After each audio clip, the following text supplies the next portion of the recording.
success delusion. In my role as an executive coach, my life is spent helping mega successful people become even more successful. And what have I learned? Some of the same beliefs that lead to our success can make it very difficult for us to change. For example, successful people tend to share 4 basic beliefs. Each of these beliefs helps us become successful, and each of these beliefs can make it hard to change. That first belief, I have succeeded. That second belief, I can succeed. That third belief, I will succeed. And that fourth belief, I choose to succeed. Now let's talk about each one of these beliefs, why each one helps us become successful, and why each one can make it hard for us to change. The first belief, I have succeeded.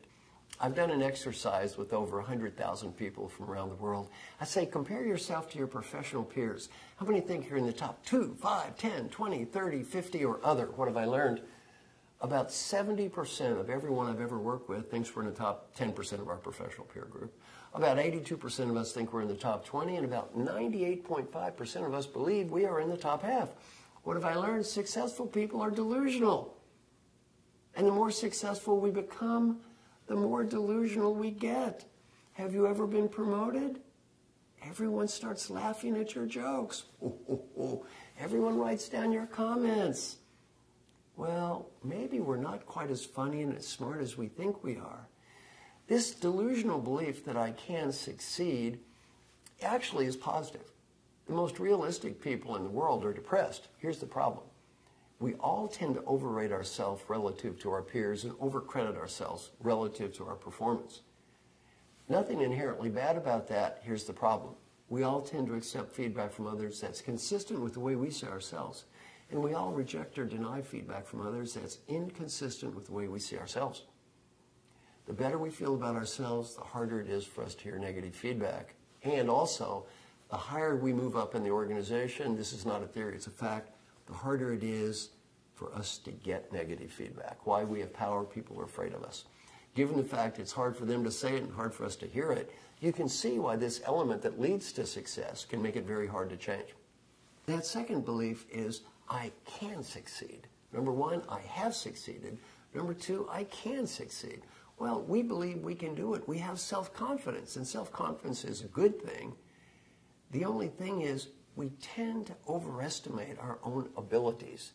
And we put too much of that I into the I can succeed. And when we succeed, who do we tend to credit? Ourselves. And when we fail, who do we tend to blame? The world around us, the environment. Again, not a theory, statistical fact. When successful people succeed, we tend to credit ourselves. When successful people fail, we tend to credit the environment. It's not our fault.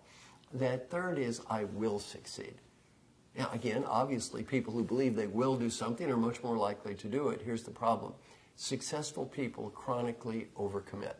One of the biggest challenges of all the leaders I ever coach is overcommitment. Why? We believe we will do more than we're capable of doing.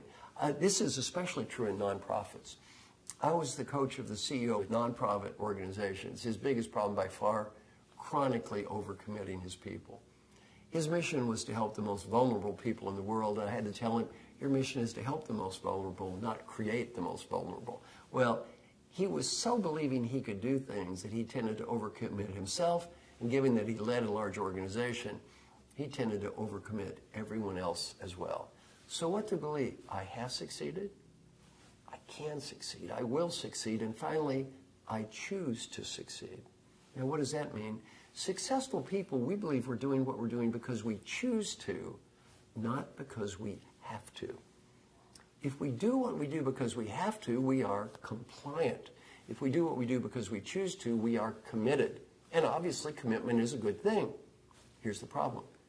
The more committed we are to a task, the more committed we are to a strategy, the harder it is to ever believe it's the wrong task or the wrong strategy. In my work in coaching R&D leaders in pharmaceutical companies, what item tends to come in dead last from direct reports evaluated to managers? Willing to let go of projects that will not work. It is very hard when we have that strong belief to really let go of something, because it's hard to believe it's not going to work because we're committed to it. And the more committed we are to believing in it, the harder it is for us to ever believe it's not going to work. Now, finally, successful people fall into the superstition trap. What does that mean? Any human, in fact, any animal, will replicate behavior that's followed by positive reinforcement. The more successful we are in life, the more positive reinforcement we get. What is the superstition trap? I behave this way. I am successful. Therefore, I must be successful because I behave this way. Wrong. Everyone I coach is mega successful. Everyone I coach behaves the way they behave. And one thing I have to challenge people with is, you're successful because you do many things right.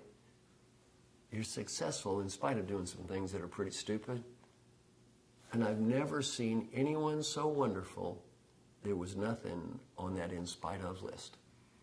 So as you go through life and you look at your success, realize those same beliefs that are making you successful can make it hard for you to change. And be careful that you don't fall into that superstition trap. And always challenge yourself and say, I may be successful. I'm probably successful because I'm doing a lot right.